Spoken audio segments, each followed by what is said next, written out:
LoyaltyOne, for those that don't know us, we're a data analytics company that also specializes in coalition loyalty programs. We are a company that focuses on innovation. We focus on doing things, simplification, not overcomplicating things.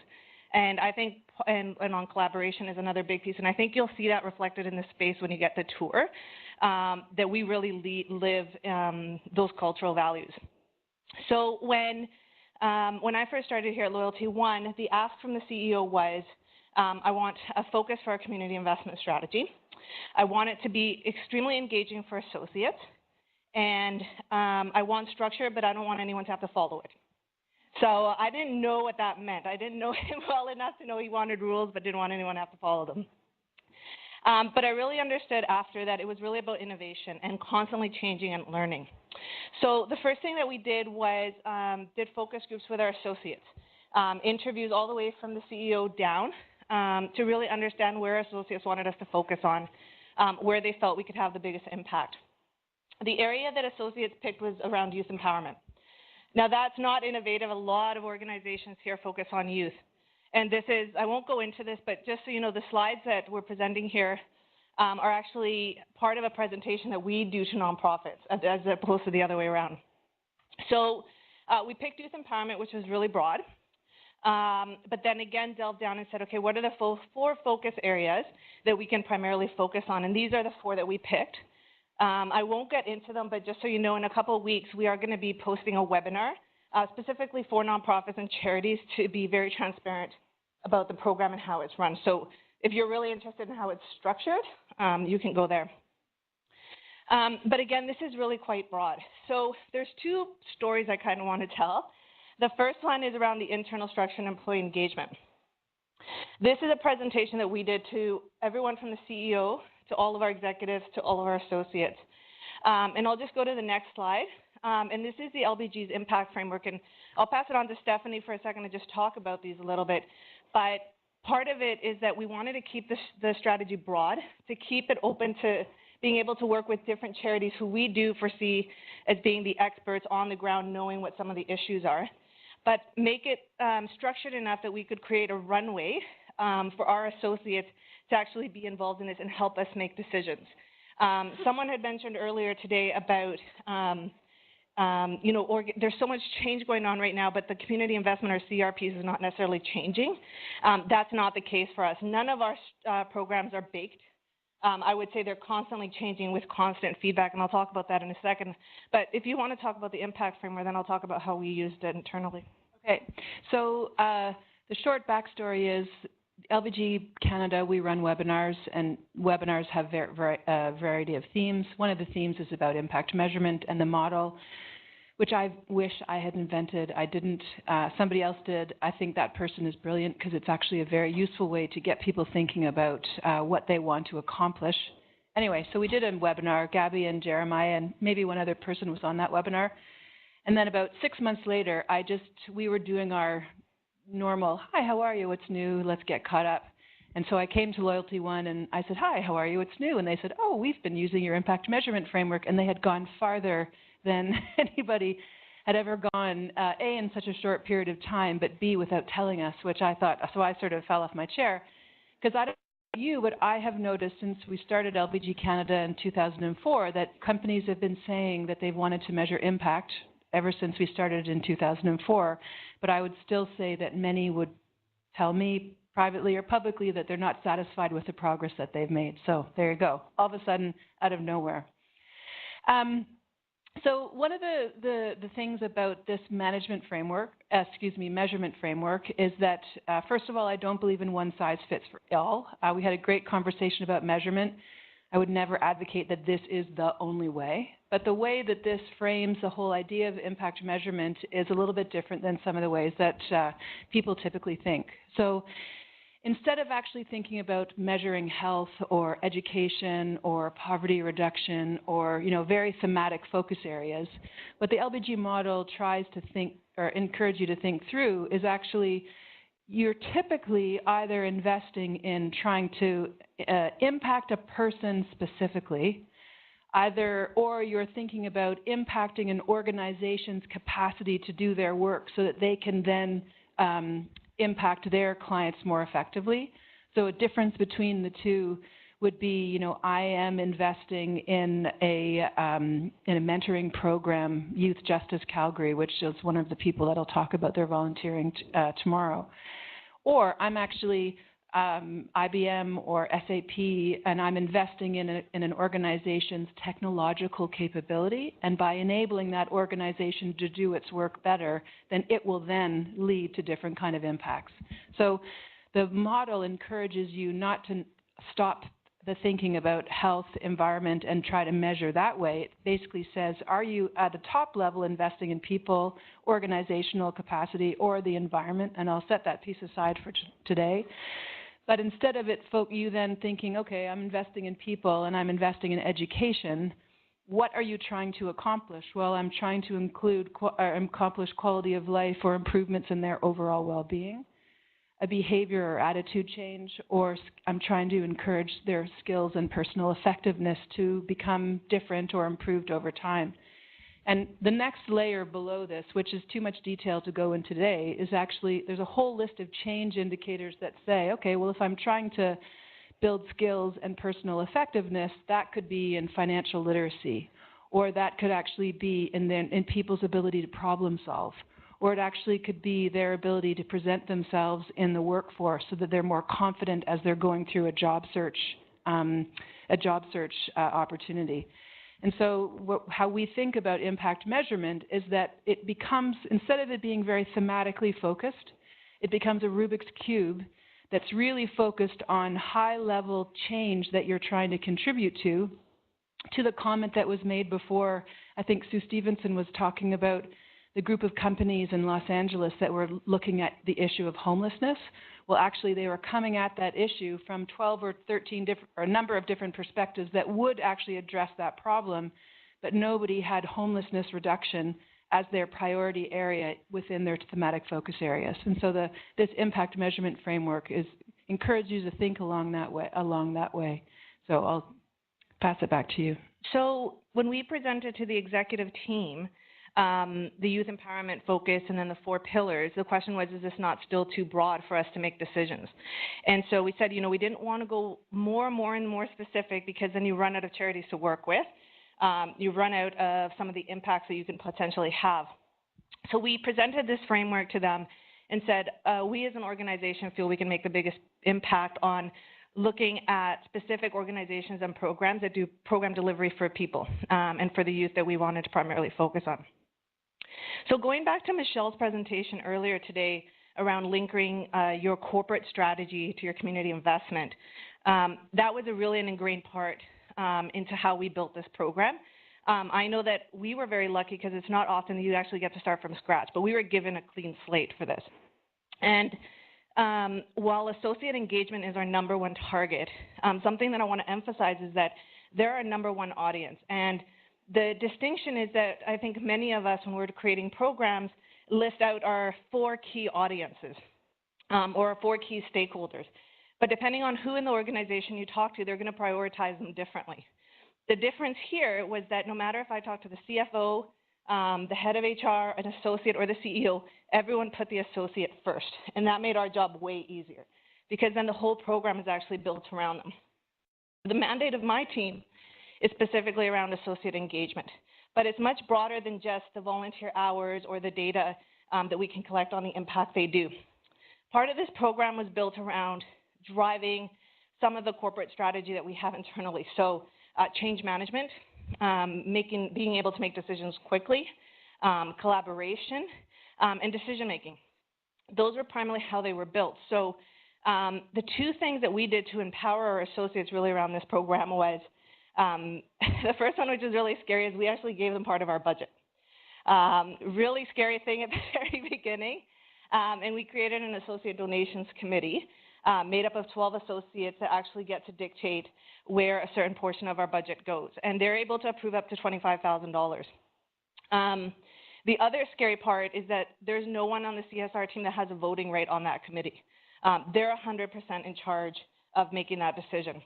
And this framework was broad enough to give them guardrails, but it was still broad enough for them to actually bring their values, their interests, and their decision-making to the table, which leads into everything that corporately we're trying to get them to do from a business perspective. And for good or bad, just as a data point, the approval rating right now, they've approved about 25% of the proposals they've reviewed. So I was pretty happy that this has been stringent enough, but we didn't want to do a checklist for them because then we don't need associates. We could do the checklist ourselves. But that was actually a really exciting point to see that the framework got them to actually think about impact. So that's really the associate story. But now I want to talk about the charity story. So when I was saying that we actually presented these slides to charities, we did a social RFP when we launched the program. So about 3 months before we announced the program, we started meeting with local charities. And when I say local, a year before we moved here, the CR team and I actually walked the neighborhood and met with all the local charities, introduced ourselves, and told them about our program. It wasn't about them pitching to us, it was us pitching to them. Sorry, I'm getting thirsty. You can get winded up here sometimes. So we met with the charities, and as I was saying, we were pitching to them. And we presented this part of the framework to them, in addition to the one before, and got their feedback. We weren't asking for proposals. We just presented to them, this is the impact we want to make as an organization around youth empowerment. What are the types of things that we can do together? And Susan, who's here from Kids Help Phone right there, and Rebecca from Dixon Hall, who's back there, are two really great examples of charities we met with. And to Susan's point from earlier, we were super clear about our objectives, what we were trying to reach, and had a dialogue with her before we even saw a proposal. And we've had a relationship with Kids Help Phone for many, many years. The difference now is the type of relationship we are having. So I want to talk about that, but if you want to walk them through this piece, then I'll take over. Okay. So some of the thinking behind this way of looking at impact measurement is trying to break through the barrier of the perception that impact measurement's very difficult, okay? And actually, I forgot we were going to do a warm-up exercise, but I was so focused on Gabby's story, because we were going to ask you what are the top 3 words you associate with impact measurement. What would you say? Someone's going to say, "Blech." You know, I don't know. I don't know how you spell that, but anyone else, what would be your word? Anyone? Yes? Necessary evil? Doug? Pardon? Complex, yep. Anybody else? Does anyone have anything positive to say about measurement, or is it all just these? Yes, go ahead. Learning, absolutely, absolutely. And so the way that this framework is presented is to try and get over what I call the barrier of difficulty, because I think somewhere in our subconscious we're basically taught, I don't know where we get taught, but we get taught that if it's not transformational impact, it actually doesn't really matter. And there's no ROI unless we can actually point to someone whose life has been transformed. Now, the problem is that sometimes we don't have the ability to commit for the amount of time to enable that transformation. And the other problem is that actually different types of activities have different types of impact. So the way that you would measure those different types of impact is actually different. So I will explain what I mean. This model basically presents that there are 3 depths of impact. The first level here is about connection.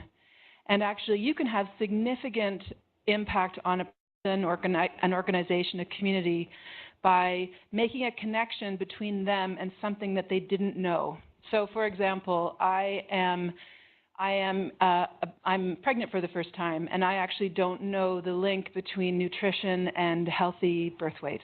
Actually, by giving somebody information, which actually you would say would lead to the next step of impact, the first step, the connection piece, is about giving somebody information they didn't have before, which then they can choose to act upon.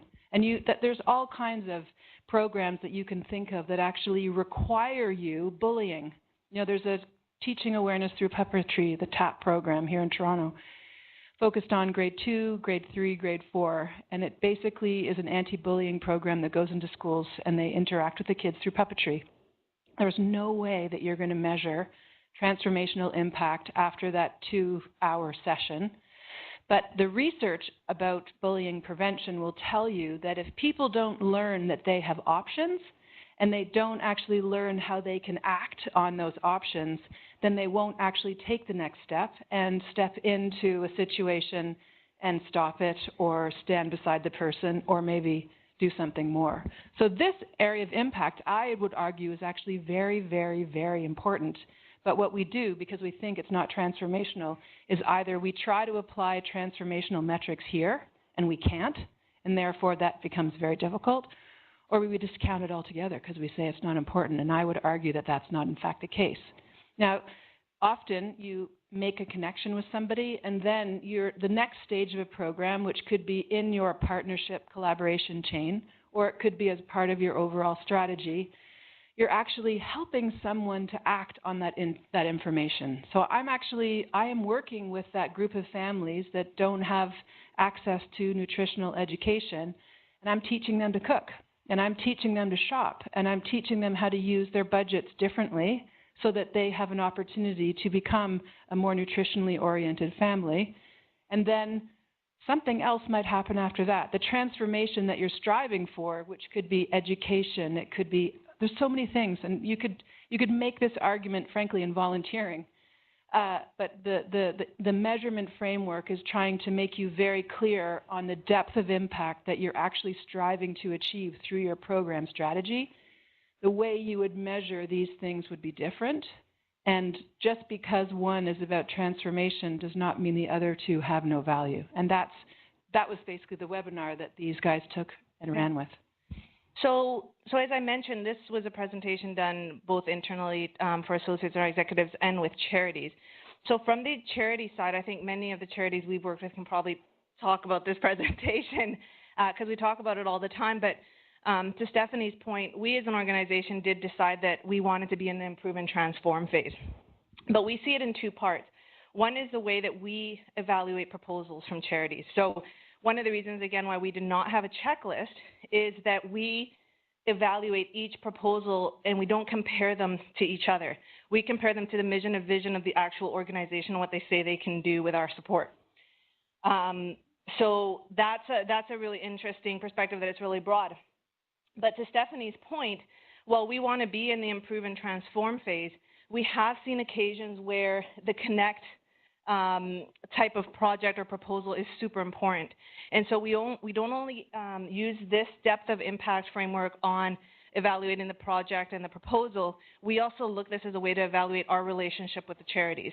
So while, with some organizations, we were just doing the connect phase, our goal is to actually move our relationship and partnership over into the improve and transform phase, where we're actually talking about longer term proposals and type of projects. We're not looking at one project after another every year, or when someone was mentioning, they need the money right away.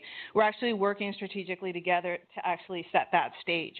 And so that's been a really exciting part for us. And as I mentioned, with organizations we've had partnerships with for 15, 20 years, we've actually moved them onto this phase now. And that's been part of the dialogue that we've had with them. From an associate perspective, this was also broad enough for them to actually start thinking about what proposals and what things they want to actually be engaged in. And going back to, I think, Estella's point from earlier today, we know that we're part of the piece of the corporate culture and the corporate strategy. And what's happened with the way that we've presented and empowered associates to be part of this program, and we've engaged them too with our volunteer programs and our new environmental strategy that we're going to introduce soon, is that the lines of business are coming to us not saying, we want to donate to this charity or we want to volunteer with this organization. They're actually coming to us and saying, these are our business goals. These are the skills we want our associates to learn. How can we use a community investment strategy to actually get there? And so we've built a lot of programming around that in the last year. And as I was mentioning to many of you before, because the reason why we don't have anything baked is because we're learning along the way. We're learning from our charitable partners, but we're also learning from our associates. So someone was talking about a pulse survey earlier today. We actually survey our associates after every program. It's a lot of work for us, but imagine a data analytics company, if we go meet with the CEO and don't have data, we're going to be kicked out. So we evaluate everything and are constantly getting feedback and changing our programs. And it's very manual for a team of our size, but we've consciously made a decision that that's how we're going to manage the program. So most recently, we actually map everything out based on a matrix. The y-axis is our resources and budget, and the x-axis is associate engagement. Most recently, we mapped out all of our partnerships and all of our programs against that, and are focusing on which ones are taking a lot of effort, but there's not a lot of associate engagement, and either trying to move it along the matrix or canceling it or figuring out a new way to do it. And we're constantly doing that. But as I said, it's a conscious decision by us to meet with every charity. We'll meet in person. We walk them through this impact framework. And right now, actually, we're just starting on the reporting side. So it's only been a year. So we're just bringing it out now, how to talk to the charities about reporting back to us on impact. And as Stephanie said, because we had the opportunity to, at the very beginning, use this to build our project, we're now using it to evaluate impact. And the challenging part is that initially, my thought was we'll create a template, send it out to the charities, get feedback, they fill it out on the impact, send it back. But because we don't compare charities when we evaluate them, and we base it on their mission and vision and what they say they can do with our support, we're actually going to have to create one for each charity based on their mission, their vision, their resources, and what impact they think that they've had with our support and where we can go in the future. So it's a much more personal one-on-one dialogue. But again, a conscious decision of that's how we're using our time and our resources to build that relationship with a nonprofit. It won't work for everybody, but I'm hoping that a year from now I'll be here presenting on really what's all the information that we've been able to collect. But that's really how we've used the framework full circle. And Jane, can you flip back a slide? So that even though, and I don't want to put words in your mouth, but even though each partner will have its own customized questionnaire, the questions are actually still going to roll up into here. Yeah. Because you would say that what your projects are doing are either trying to improve people's quality of life, enable them to change their behavior or attitude, or increase their skills and personal effectiveness. And then if you go one slide before that one, they'll also have to roll up into this. And I think Brian's next slide, he'll actually talk a little bit about how our data has actually changed based on our strategy. But it has to roll up to this because, again, the CEO is not here, so I can say this, but we're almost held more accountable to our associates than we are to him. And after every project, we also create impact reports, but they're meant to be for the associate, not for the executive. And we're constantly getting feedback from them about what things they want to see and what they want to be involved in. So all of these pieces have to kind of fit together, but again, we had the advantage to actually build it in this manner and are now working backwards to be able to make sure that the data that we're able to collect with the help of our charitable partners can meet the framework that we presented earlier.